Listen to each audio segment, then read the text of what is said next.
Empire in Embers, the siege that burned a civilization. When the walls fell, the soul of an empire died with them. Witness the final hours of glory, betrayal, and blood. The siege that shattered a world and lit the sky in flames. The empire had stood for centuries, an unbroken pillar of law, faith, and might. Beneath its towering citadel, poets sang and philosophers debated under marble arches. But on this morning, the sky blushed with foreboding. Outside the city walls, a sea of enemy banners trembled in the breeze. Tens of thousands, mercenaries, warlords, and zealots, had gathered like vultures to a carcass. Inside, generals argued, nobles prayed, and peasants braced for the unthinkable.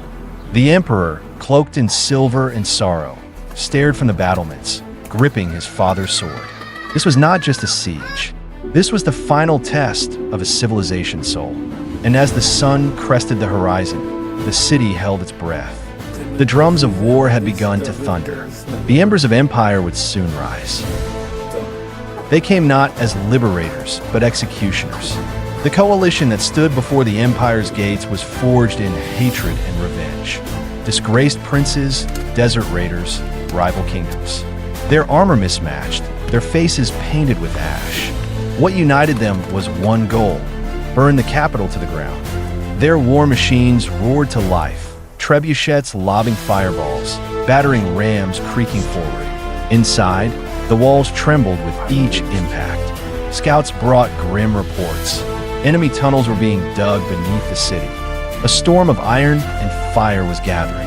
The emperor's generals plotted desperate defenses, sending out skirmishers to delay the inevitable. But even the bravest soldiers felt the dread. The enemy had waited generations for this moment. Their siege wasn't just military, it was personal. They weren't trying to win, they were trying to erase. Night assault. Fire arrows streak across the sky. Parts of the city burn. Chaos. Screaming civilians. Soldiers silhouetted in smoke. They struck under cover of darkness. Fire arrows blackened the night sky, transforming the heavens into a blood-red canvas. The slums caught first. Flames leapt from hut to hut as panicked families screamed into the streets. The defenders fought desperately. Archers loosed volleys from the ramparts, even as burning debris rained down upon them. In the alleys, soldiers engaged in brutal hand-to-hand combat, illuminated by the flicker of firelight. No mercy, no retreat. Entire districts were abandoned, sacrificed to hold the walls. Smoke choked the skies, blinding friend and foe alike. One bastion collapsed, its garrison buried in rubble. Still, the empire endured. But every flame devouring the capital seemed to whisper the same prophecy. The old world was ending, and the new one would be born in ash. Secret meetings in candlelit chambers. Hooded figures. A city gate unbolting. Shock guards falling to knives. The walls hadn't broken. The heart had.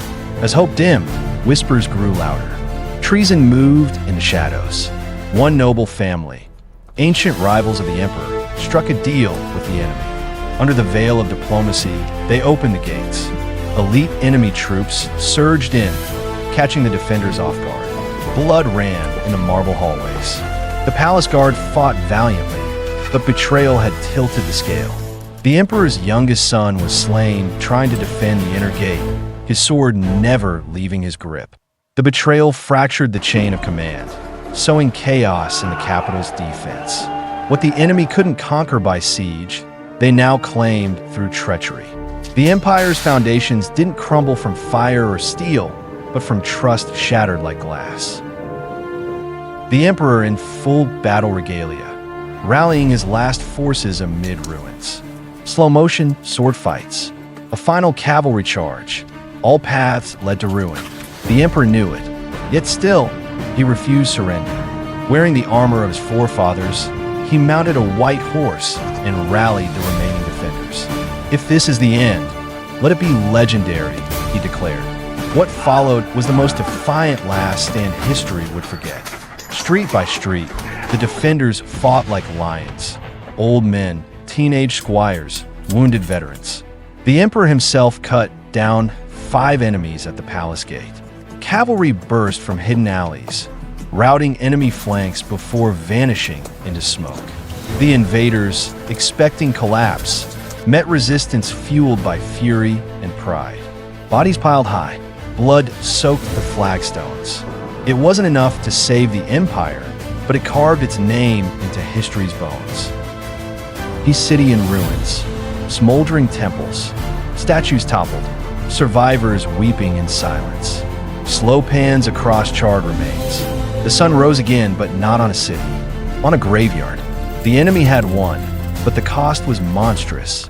What was once a beacon of civilization now lay in cinders.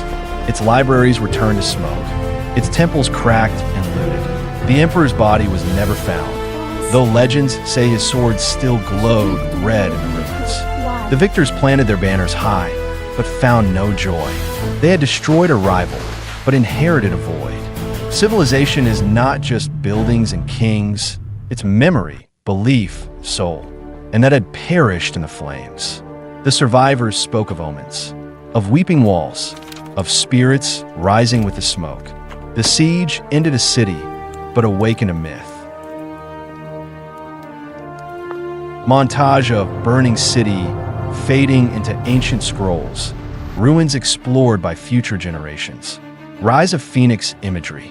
Final quote on screen. Empires fall, but stories survive. What the enemy burned, history will forever remember. From the ashes of one civilization, new ones rise. And though this empire's name was wiped from maps, its legacy lives in whispers, ruins, and the courage of its final defenders.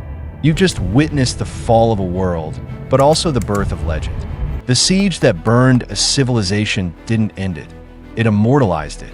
Like, comment, and share if you believe some legends are too powerful to be forgotten. Subscribe to Timeless Legend for more battles, betrayals, and stories that shaped history.